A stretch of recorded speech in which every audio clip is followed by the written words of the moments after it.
Assalamualaikum dan salam sejahtera kepada semua pembaca berita politik semasa. Semoga hari-hari anda dalam keadaan baik dan sentiasa diberkati.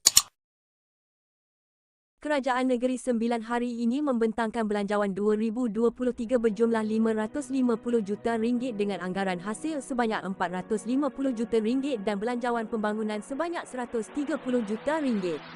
Menteri Besar Datuk Seri Aminuddin Harun ketika membentangkan belanjawan bertemakan melunas janji dan menggalas harapan itu berkata belanjawan berkenaan merangkumi sektor pembangunan sosial, pertanian, infrastruktur, kerohanian, pentadbiran dan pelancongan.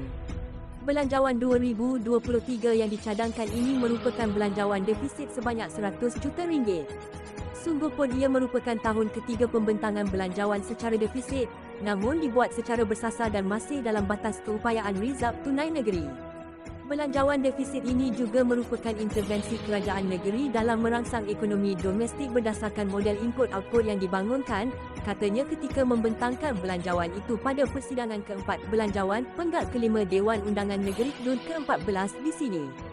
Beliau berkata hasil cukai dijangka menyumbang sebanyak RM159.84 juta, 35.52%, hasil bukan cukai dianggarkan RM227.96 juta, 50.66%, manakala terimaan bukan hasil berjumlah RM62.20 juta, 13.82%. Beliau yang juga ahli Parlimen Port Dickson berkata pencapaian prestasi kutipan hasil meningkat dengan rekod kutipan tertinggi pada 2019 berjumlah RM556.44 juta manakala kemasukan pelaburan melebihi RM5 bilion setiap tahun sejak 2019 hingga 2021. Beliau berkata menerusi belanjawan 2023 itu, sebanyak 64 inisiatif merangkumi 22 inisiatif baharu dan 42 inisiatif sedia ada dengan peruntukan berjumlah RM107 juta termasuk jaminan bekalan makanan iaitu RM9.05 juta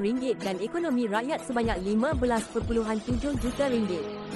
Sektor pendidikan diperuntukkan sebanyak RM18.68 juta, kebajikan mengekalkan 7 inisiatif RM2.74 juta, pemerkasaan komuniti RM36.68 juta serta belia dan wanita RM6.2 juta katanya.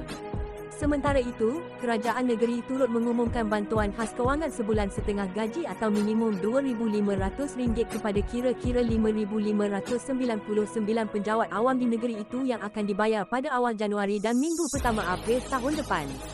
Aminuddin berkata ia bagi menghargai perkhidmatan yang diberikan penjawat awam dalam menambah baik urus tadbir kerajaan dan sentiasa komited menggalas tanggungjawab masing-masing. Kita hadapi tahun yang sukar sebelum ini akibat pandemik COVID-19. Sungguh pun berhadapan dengan risiko jangkitan, penjawat awam tetap tabah menunaikan amanah bagi memastikan pencapaian perkhidmatan terus berjalan demi kesejahteraan rakyat. Di kesempatan ini, sukacita saya umumkan kutipan hasil negeri sehingga pukul 12 tengah hari tadi adalah berjumlah RM444 juta atau 102.78% iaitu melebihi RM100 juta bagi kutipan untuk tempoh sama tahun lepas. Ini merupakan pencapaian hebat dan membanggakan. Terima kasih kepada semua, katanya.